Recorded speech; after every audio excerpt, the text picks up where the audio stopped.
আল্লাহকে ভালোবাসি, আল্লাহ রাসূলকে ভালোবাসি। মানুষকে ভালো না বাসলে আল্লাহকে ভালোবাসা যায় না। এই জন্য পীর মাসিক বুজুর্গানে দিন গ্রামে গঞ্জের মাঠে ময়দানে নবী প্রেমিক যারা আছেন তাদের সাথে মহব্বত করেন, ভালোবাসেন। তাদেরকে ভালোবাসলে আল্লাহ রাব্বুল আলামিন বলতেছেন, কুল ইন কুনতুম তুহিব্বুনাল্লাহ ফাত্তাবিউনি ইউহিব্বুকুমুল্লাহ ওয়া ইয়াগফির লাকুম যুনুবাকুম ওয়াল্লাহু গফুরুর রহিম। আল্লাহ রাব্বুল আলামিন বলেন, ও নবী বন্ধু, মানুষ যদি আপনাকে ভালোবাসে, সম্মান শ্রদ্ধা করে, তাহলে আমি আল্লাহ তাদেরকে ভালোবাসবো, তাদের জীবনের সমস্ত গুণাগুলি মাফ হয়ে যাবে। আল্লাহর বন্ধুরে পাইলেই আল্লাহকে পাওয়া হয়।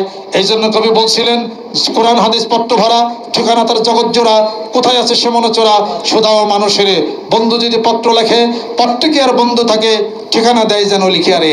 আল্লাহ রাব্বুল আলামিন বলেন, এ কোরআনুল কারীম পত্র পাঠাইছিলাম, এই পত্রের মধ্যে একটা ঠিকানা লেখা আছে, মুহাম্মদুর রাসূলুল্লাহ সাল্লাল্লাহু আলাইহি সাল্লাম।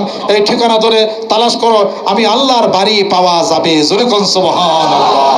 কাজে রাসূলের মহব্বত, রাসূলের পাগল আল্লাহ, তুমি নবীর মহব্বতের পাগল, নবীর আশিক, নবীর দেওয়ানা, আশিকে রাসূল তুমি বানায় দাও।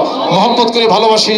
জীবনের সংক্ষিপ্ত সময়ের মধ্যে দাড়ি চুল যাদের কালো ছিল পেকে গেল, মরণের ডাক হয়তো বা এসে গেছে, পিতা চলে গেল, মাতা চলে গেল, কোন এক সময় আপনার আমার যাওয়ার পালা হয়ে যাবে।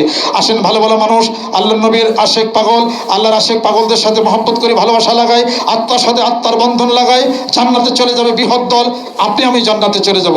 আল্লাহ পাক আমাদেরকে যেন কবুল মঞ্জুর করে নেন।